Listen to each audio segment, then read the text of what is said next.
Silicon city ಬೆಂಗಳೂರಿನಲ್ಲಿ killer ಬಿಬಿಎಂಪಿಯ ಕಸದ ಲಾರಿಗೆ ಮತ್ತಿಬ್ಬರು ಬಲಿಯಾಗಿರುವಂತಹ ಘಟನೆ ನಡೆದಿದೆ.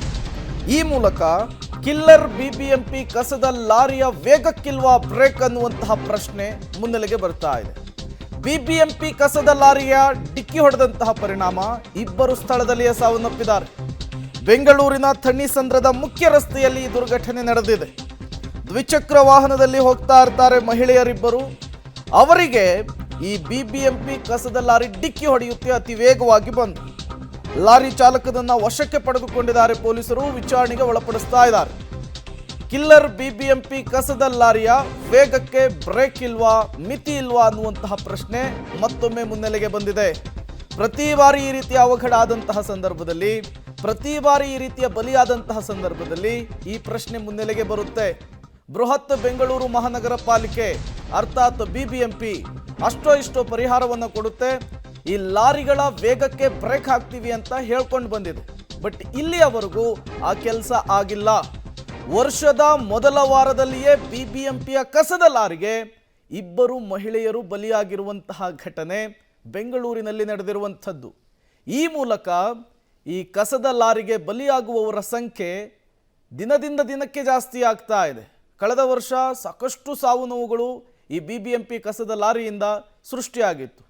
ಈ ವರ್ಷ ಹೊಸ ವರ್ಷ ಮೊದಲ ವಾರದಲ್ಲಿಯೇ ಈಗ ಬಿಬಿಎಂಪಿ ಕಸದ ಲಾರಿ ಕಿಲ್ಲರ್ ಬಿಬಿಎಂಪಿ ಕಸದ ಲಾರಿ ಅಂಥೇಳಿ ಮತ್ತೊಮ್ಮೆ ಕರೆಸ್ಕೊಳ್ತಾ ಇದೆ. ಕಾರಣಕ್ಕೆ ಈ KA53 ಇದು ಏನು ಕಾಣ್ತಾ ಇದೆ ಲಾರಿ, ಇದು ಗುದ್ದಿ ಇಬ್ಬರು ಮಹಿಳೆಯರು ಸಾವನ್ನಪ್ಪಿರುವಂತಹ ಘಟನೆ ನಡೆದಿರುವಂಥದ್ದು. ಪ್ರತಿ ಬಾರಿ ಈ ರೀತಿ ಇನ್ಸಿಡೆಂಟ್ ಆದಂತಹ ಸಂದರ್ಭದಲ್ಲಿ ಬಿಬಿಎಂಪಿ ಅವರು ಹೇಳುವಂತಹದ್ದು ಒಂದಿಷ್ಟು ಪರಿಹಾರವನ್ನು ಕೊಡ್ತಾರೆ. ಮುಂದಿನ ದಿನಗಳಲ್ಲಿ ಈ ರೀತಿಯ ಎಡವಟ್ಟುಗಳಾಗದೇ ಇರುವಂತಹ ನಿಟ್ಟಿನಲ್ಲಿ, ಈ ರೀತಿಯ ದುರಂತ ಆಗದೇ ಇರುವಂತಹ ನಿಟ್ಟಿನಲ್ಲಿ ಕ್ರಮವನ್ನು ತೆಗೆದುಕೊಳ್ತೇವೆ ಅಂತ ಹೇಳಿದ್ದೇ ಬಂತು. ಇಲ್ಲಿಯವರೆಗೂ ಈ ಬಿಬಿಎಂಪಿಯ ಕಸದ ಲಾರಿಗಳ ವೇಗಕ್ಕೆ ಬ್ರೇಕ್ ಹಾಕುವಂತಹ ಕೆಲಸಗಳು ಆಗ್ತಾನೇ ಇಲ್ಲ. ನಿರಂತರವಾಗಿ ಈ ರೀತಿಯ ಸಾವು ನೋವುಗಳು ಸಾಗ್ತಾನೆ ಇರುವಂಥದ್ದು. ಈಗ ಬೆಂಗಳೂರಿನಲ್ಲಿ ಇದೇ ಬಿಬಿಎಂಪಿಯ ಕಸದ ಲಾರಿಗೆ ಮತ್ತಿಬ್ಬರು ಮಹಿಳೆಯರು ಬಲಿಯಾಗಿರುವಂತಹ ಘಟನೆ ಥಣಿಸಂದ್ರದಲ್ಲಿ ನಡೆದಿರುವಂಥದ್ದು. ಇಬ್ಬರು ಮಹಿಳೆಯರು ಕೂಡ ಸ್ಥಳದಲ್ಲಿಯೇ ಸಾವನ್ನಪ್ಪಿದ್ದಾರೆ. ದ್ವಿಚಕ್ರ ವಾಹನದಲ್ಲಿ ಹೋಗ್ತಾ ಇದ್ರು, ಹಿಂಬದಿಯಿಂದ ವೇಗವಾಗಿ ಬಂದಂತಹ ಕಸದ ಲಾರಿ ಡಿಕ್ಕಿ ಹೊಡೆದಿದೆ. ಪರಿಣಾಮ ಇಬ್ಬರೂ ಮಹಿಳೆಯರು ಕೂಡ ನೆಲಕ್ಕೆ ಬೀಳ್ತಾರೆ. ಅಲ್ಲಿಯೇ ಅವರು ಉಸಿರನ್ನು ಚೆಲ್ಲಿರುವಂಥದ್ದು.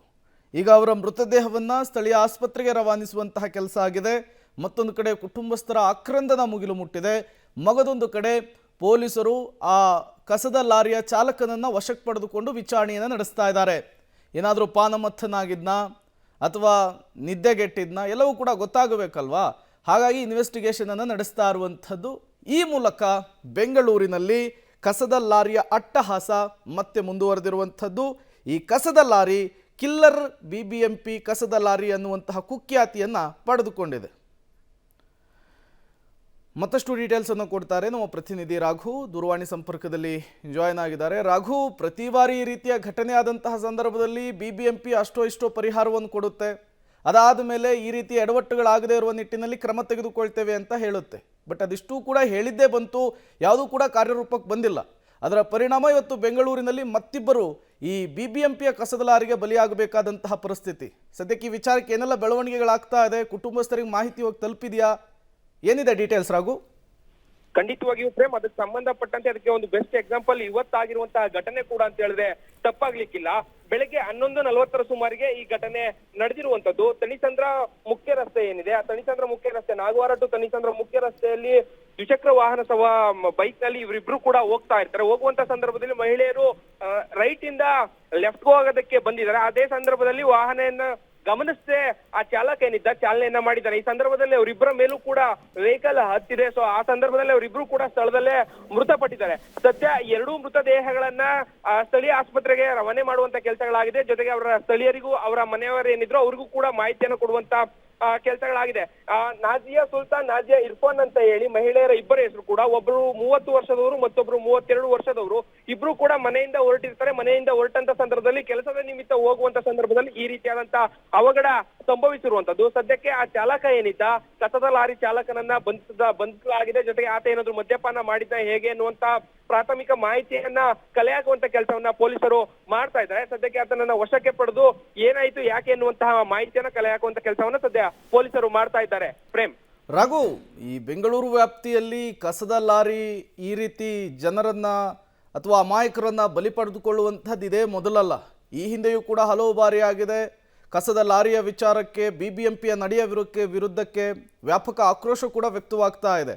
ಈ ರೀತಿ ಅನಾಹುತಗಳನ್ನು ತಡೆಯುವಂತಹ ನಿಟ್ಟಿನಲ್ಲಿ ಬಿಬಿಎಂಪಿ ಏನಾದರೂ ಚಿಂತನೆ ನಡೆಸ್ತಾ ಇದೆಯಾ ಅಥವಾ ಆ ಕ್ಷಣಕ್ಕೆ ಎಚ್ಚೆತ್ತುಕೊಂಡು ಮತ್ತೆ ಸುಮ್ಮನಾಗ್ತಾ ಇದೆಯಾ, ಹೇಗೆ ಅಂತ ಹೇಳಿ ರಘು? ಪ್ರೇಮ, ಬಹಳ ಪ್ರಮುಖವಾಗಿ ಈ ರೀತಿಯ ಘಟನೆಗಳಾದ ಬಳಿಕ ಎಫ್ಐಆರ್ ಆಗಿ ಎಫ್ಐಆರ್ ರಿಪೋರ್ಟ್ ನ ಆಧಾರದ ಮೇಲೆ ಬಿಬಿಎಂಪಿ ಕ್ರಮಗಳನ್ನ ಕೈಗೊಳ್ತೇವೆ ಎನ್ನುವಂತಹ ಮಾತುಗಳನ್ನ ಹೇಳುತ್ತಾ ಹೊರತು ಅದಕ್ಕೆ ಬೇಕಾದಂತ ನಿಟ್ಟಿನಲ್ಲಿ ಕ್ರಮಗಳನ್ನ ಕೈಗೊಂಡು ಇಲ್ಲಿ ತನಕ ಅದನ್ನ ಸರಿಪಡಿಸುವಂತ ಯಾವುದೇ ಉದಾಹರಣೆಗಳನ್ನ ಕೂಡ ನೋಡಿಲ್ಲ. ಆ ರೀತಿಯಾದಂತಹ ಸರಿಯಾದ ಕ್ರಮಗಳನ್ನ ಕೈಗೊಂಡಿದ್ರೆ ಬಹುತೇಕ ಈ ರೀತಿಯಾದಂತಹ ಸಮಸ್ಯೆಗಳನ್ನ ತಡೆಗಟ್ಟುವಂತಹ ನಿಟ್ಟಿನಲ್ಲಿ ಘಟನೆಗಳು ಕೂಡ ಆಗ್ತಾ ಇರಲಿಲ್ಲ. ಬಟ್ ಆದ್ರೆ ಅದು ಯಾವುದೂ ಕೂಡ ಆಗದೆ ಇರುವಂತದ್ದು. ಈಗಾಗಲೇ ಅನೇಕ ಬಾರಿ ಈ ರೀತಿ ಕಸದ ವಾಹನಗಳ ರ್ಯಾಶ್ ಡ್ರೈವಿಂಗ್ ಬಗ್ಗೆ ಕೂಡ ಕಂಪ್ಲೇಂಟ್ಗಳು ದಾಖಲಾಗ್ತಲ್ವೇ ಇದೆ. ಆದ್ರೂ ಕೂಡ ಅದಕ್ಕೆ ಸಂಬಂಧಪಟ್ಟಂತೆ ಅದನ್ನ ಸರಿಪಡಿಸುವಂತದ್ದು, ಜೊತೆಗೆ ಅದನ್ನ ಕಂಟ್ರೋಲ್ ಮಾಡುವಂತ ನಿಟ್ಟಿನಲ್ಲಿ ಯಾವುದೇ ಕ್ರಮಗಳು ಆಗಿಲ್ಲ. ಯಾಕಂದ್ರೆ ಗುತ್ತಿಗೆದಾರರಿಗೆ ಕೊಟ್ಟಿರುವಂತಹ ಹಿನ್ನೆಲೆಯಲ್ಲಿ ಇವೆಲ್ಲವೂ ಕೂಡ ಗುತ್ತಿಗೆದಾರರಿಗೆ ಸಂಬಂಧಪಟ್ಟಂತ ವೆಹಿಕಲ್ಗಳು. ಈ ವೆಹಿಕಲ್ ಗಳನ್ನ ಗುತ್ತಿಗೆದಾರರ ಮುಖಾಂತರವೇ ಕಂಟ್ರೋಲ್ ಮಾಡಬೇಕಿರುವಂತದ್ದು ಬಿಬಿಎಂಪಿ ಕೆಲಸ. ಬಟ್ ಆದ್ರೆ ಅದು ಆಗ್ತಾ ಇಲ್ಲ. ಯಾರೋ ಎಲ್ಲಿಂದಲೇ ಬಂದಂತ ಚಾಲಕರನ್ನ ಕರ್ಕೊಂಡು ಬಂದಿರ್ತಾರೆ. ಅನೇಕರಲ್ಲಿ ಕೂಡ ಡ್ರೈವಿಂಗ್ ಲೈಸೆನ್ಸ್ ಗಳು ಇಲ್ಲ, ಅವ್ರಿಗೆ ಸಂಬಂಧಪಟ್ಟಂತ ದಾಖಲೆಗಳು ಇಲ್ಲ ಅನ್ನುವಂತ ಕಂಪ್ಲೇಂಟ್ ಗಳು ಕೂಡ ಬಿಬಿಎಂಪಿ ಬಳಿ ಇದೆ.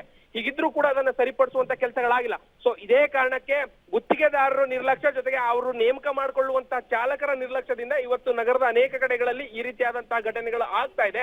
ಅಮಾಯಕರು ಪ್ರಾಣವನ್ನ ಕೈ ಚೆಲ್ಲಬೇಕಾದಂತಹ ಪರಿಸ್ಥಿತಿ ನಿರ್ಮಾಣ ಆಗಿದೆ.